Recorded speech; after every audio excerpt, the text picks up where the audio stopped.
Honda Motor is Japan's third largest car and motorbike outfit. Honda is not going to sell you this car, and it could be dangerous.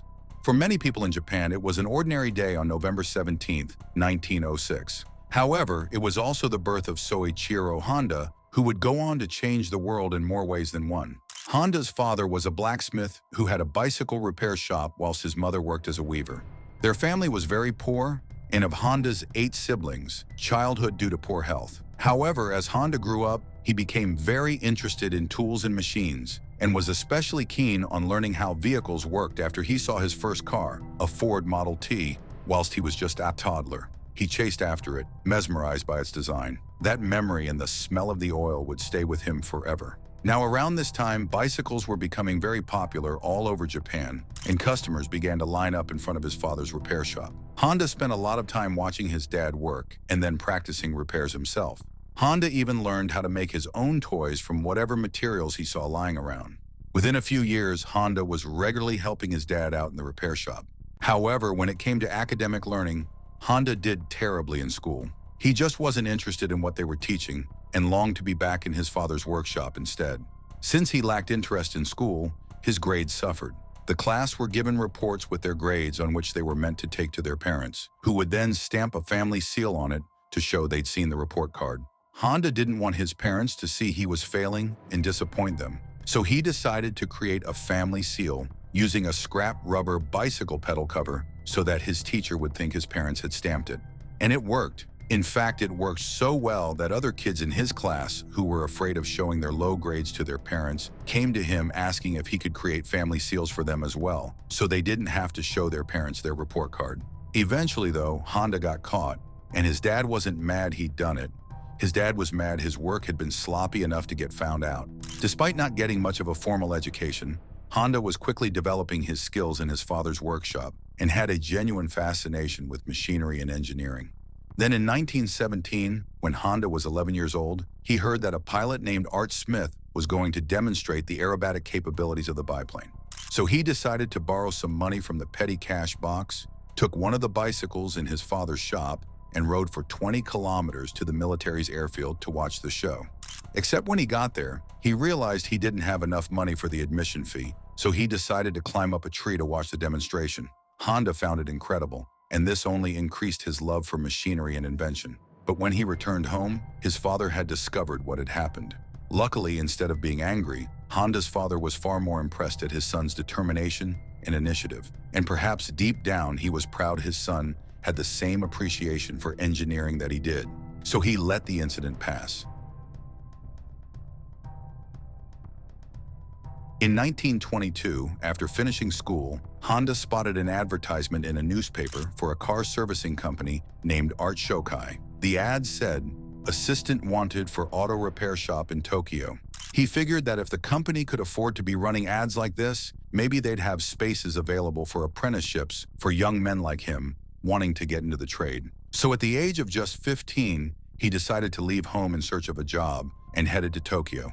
Going from his small village to the bustling streets of Tokyo was an intense experience. But his hunch had been right, and he was able to get an apprenticeship working at Art Shokai Garage. Unfortunately, on his first day, he was given the job of cleaning up, scrubbing the dirty floors, and preparing meals for the owners. In fact, he would often end up babysitting the owner's child. So not exactly what he'd had in mind. Plus, apprenticeships at the time weren't paid, so he was merely given a small space to rest and a bit of food to eat. But soon after joining, an earthquake hit Tokyo, which caused many of the mechanics to have to leave work for a while to repair their homes. The auto repair shop was now understaffed, and Honda finally got his chance, as he was asked to fill in as a mechanic.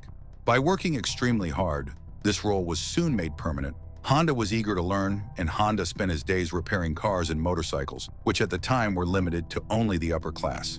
It was here that Honda encountered a very wide range of vehicles from all different manufacturers, which sharpened his knowledge even more. Honda would always take a lot of care in examining each vehicle assigned to him for repair. And on his work breaks, he'd read whatever car-related magazines he could get his hands on. It wasn't long before Honda was not just repairing vehicles, but designing spare parts as well. Given that Honda was doing a lot of great work for this company, one of the owners named Yuso took it upon himself to educate Honda about the business side of the trade, as well as the technical side. Yuzo was the ideal mentor for Honda, and it was him who introduced Honda to the world of motorsports. You see, in 1923, Yuzo had decided to begin manufacturing his own race car, and he asked Honda to help him out with building it. Their second design, which they named the Curtiss, ended up winning the 1924 Japanese Motor Car Championship. Honda Weissenboard as the accompanying engineer, and this victory at a young age, both winning the race and the thrill of helping to build something like this, was a feeling he'd never forget, and a feeling he'd continue to chase. When he turned 20, Honda was called up to fulfill his obligations in military service. However, during the medical examination, it was found out he was colorblind, and he was excused from duty. Shortly after this, in 1928, his mentor, the owner of Art Shikai, presented him with an opportunity, saying that he wanted Honda to set up his own branch of Art Shikai in Hamamatsu, a Japanese city very close to the village where Honda was born.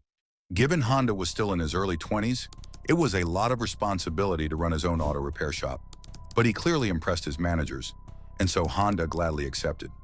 Honda's branch grew slowly at first. It was just him running it all by himself initially, and when people brought their cars in for repairs, some were put off by how young he seemed, assuming that he was inexperienced. But he eventually managed to build up a good reputation in the area, and by the mid-1930s, he'd managed to hire a full team to help. At last, Honda was making good money for himself.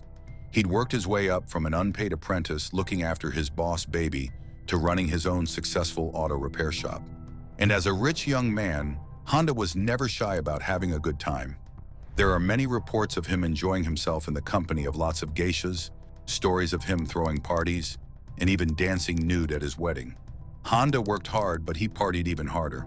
However, sometimes his nights of drinking did not end so well. There was one incident whilst drunk, where he accidentally knocked a geisha out of a window from the second floor.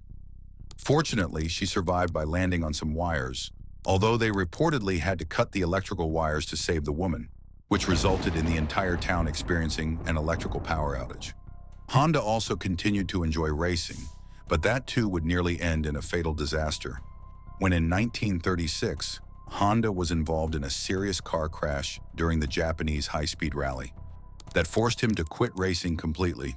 He spent 3 months in hospital and had a permanent scar for the rest of his life. The doctors commented that he was lucky to get out alive at all. The incident was a wake-up call for Honda. Suddenly, having an influx of wealth had led him to a bit of a playboy, daredevil lifestyle, but several close encounters had made him reevaluate what he really wanted. He realized that even though his auto repair shop was doing well, he was dissatisfied with car repair. It was time for a new and bigger challenge. Honda saw a lot of potential in manufacturing and asked Art Shikai if he could turn his auto repair shop he was running for them into a separate company where he would produce piston rings. Unfortunately, Art Shikai did not like this idea at all. The business was doing well and making a lot of money. They had no interest in stopping that and entering a whole new field, especially since producing their own car parts rather than repairing them seemed like a lot more risk and cost. If you enjoyed this video, so don't forget to like, share, and subscribe to the channel and hit the bell icon.